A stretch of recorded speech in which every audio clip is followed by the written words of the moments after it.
জুলাইয়ে মানবতাবিরোধী অপরাধের দায়ে ক্ষমতাচ্যুত প্রধানমন্ত্রী শেখ হাসিনা ও সাবেক স্বরাষ্ট্রমন্ত্রী আসাদুজ্জামান খান কামালকে মৃত্যুদণ্ড দিয়েছে আন্তর্জাতিক অপরাধ ট্রাইব্যুনাল। একই সাথে দণ্ডিত দুইজনের সম্পদ বাজেয়াপ্ত করে শহীদদের পরিবার ও আহতদের ক্ষতিপূরণের নির্দেশনাও দিয়েছে আদালত। আর রাজসাক্ষী হয়েও সাজা থেকে বাঁচতে পারেননি সাবেক আইজিপি চৌধুরী আব্দুল আল মামুন। তাকে দেওয়া হয়েছে 5 বছরের কারাদণ্ড। বিচারপতি গোলাম মর্তুজা মজুমদারের নেতৃত্বে 3 সদস্যের ট্রাইব্যুনালের এই রায়ে রাষ্ট্রপক্ষ সন্তুষ্ট হলেও অসন্তুষ্টি ছিল আসামি পক্ষের। জুলাই গণ আন্দোলনে মানবতা বিরোধী অপরাধের মামলার এটিই প্রথম রায়। রায় ঘোষণা সরাসরি সম্প্রচার করে বাংলাদেশ টেলিভিশন। বিস্তারিত হুমায়ুন চিশতির রিপোর্টে। জুলাই গণ আন্দোলনে পুলিশের নির্মম বর্বরতা শুধু দেশবাসী নয়, বিশ্ব মানবতার ভিতকেও কাঁপিয়ে দেয়। তবু থামানো যায়নি অদম্য তারুণ্যকে। দেশ ছেড়ে পালাতে বাধ্য হন প্রধানমন্ত্রী শেখ হাসিনা। আওয়ামী লীগ সরকারের পতনে রচিত হয় নতুন ইতিহাস। রক্তস্নাত সেই অর্জনের নেপথ্যে ছিল 133 জন শিশুসহ প্রায় 1400 প্রাণের আত্মত্যাগ। আহত হন কমবেশি 25,000। ওই সময়ের মানবতাবিরোধী অপরাধের মামলায় সাবেক প্রধানমন্ত্রী শেখ হাসিনা, সাবেক স্বরাষ্ট্রমন্ত্রী আসাদুজ্জামান খান কামাল ও সাবেক আইজিপি চৌধুরী আব্দুল আল মামুনের বিচার শুরু হয় আন্তর্জাতিক অপরাধ ট্রাইব্যুনালে। 3 জনের বিরুদ্ধে রাষ্ট্রপক্ষের অভিযোগ ছিল 5টি। 10 জুলাই আনুষ্ঠানিক অভিযোগ গঠনের পর রাষ্ট্রপক্ষে সাক্ষ্য দেন 54 জন। তবে আসামিপক্ষে ছিল না কোনো সাক্ষী। উল্টো আসামি সাবেক আইজিপি মামুন বনে যান রাজসাক্ষী।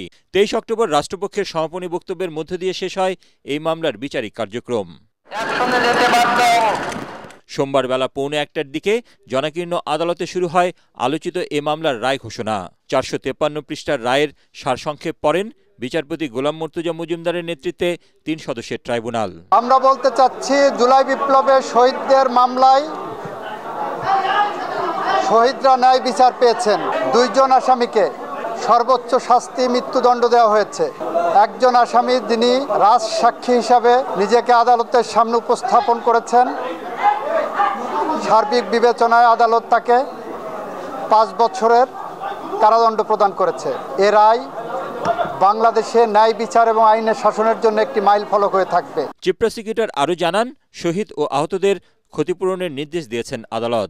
সাজাপ্রাপ্ত আসামি শেখ হাসিনা এবং আসাদুজ্জামান খান কামালের যত সম্পদ বাংলাদেশে আছে, সকল সম্পদকে বাজেয়াপ্ত করে রাষ্ট্রের অনুকূলে ন্যস্ত করা হবে এবং সেখান থেকে রাষ্ট্র সকল শহীদ পরিবারকে যথোপযুক্ত ক্ষতিপূরণ প্রদান করবেন, সকল আহত পরিবারকে যথোপযুক্ত ক্ষতিপূরণ প্রদান করবে।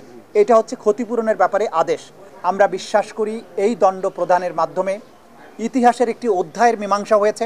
আমরা আশা করব সরকার এবং রাষ্ট্র আদালতের এই রায়কে যথাযথ আইনি প্রক্রিয়া এবং অন্যান্য যত প্রক্রিয়া আছে কূটনৈতিকভাবে সেই প্রক্রিয়া অবলম্বন করে যারা আসামি পলাতক আছেন, দেশের বাইরে আছেন, তাদেরকে বাংলাদেশের মাটিতে নিয়ে এসে আইনের মাধ্যমে তাদের এই শাস্তি কার্যকর করবেন। রায়ে অসন্তোষ প্রকাশ করেন শেখ হাসিনা ও কামালের পক্ষে রাষ্ট্রনিযুক্ত আইনজীবী। এই রায়টা ভিন্নভাবে হইলেও হইতে পারত, হয়নি, যেটা আমার বিপক্ষে গিয়েছে। সেজন্য আমি ক্ষুব্ধ, আমি আমার ভিতরে কষ্ট লালন করতেছি। দণ্ডিত পলাতক আসামিরা রায়ের বিরুদ্ধে আপিল করার সুযোগ পাবেন না বলেও জানান আইনজীবীরা। এই রায়ের মাধ্যমে গণতান্ত্রিক শাসন ব্যবস্থায় শাসকদের প্রতি একটি বার্তা দিলেন আন্তর্জাতিক অপরাধ ট্রাইব্যুনাল। আর সেটি হলো, কোনো শাসক যদি নিরীহ নিরস্ত্র নাগরিকদের উপর মারণাস্ত্র ব্যবহার করে হত্যাযজ্ঞ চালায়, তাহলে তাদের উপর শুধু সর্বোচ্চ শাস্তি প্রযোজ্য হবে না, তাদের সম্পদ বাজেয়াপ্ত করে তা ব্যবহার করা হবে ভুক্তভোগীদের কল্যাণে। আর আইনজীবীরা বলছেন, পলাতক আসামিদের দেশে ফিরিয়ে এনে দণ্ড কার্যকর করাই এখন সবচেয়ে বড় চ্যালেঞ্জ। হুমায়ুন চিশতি, এটিএন বাংলা, ঢাকা।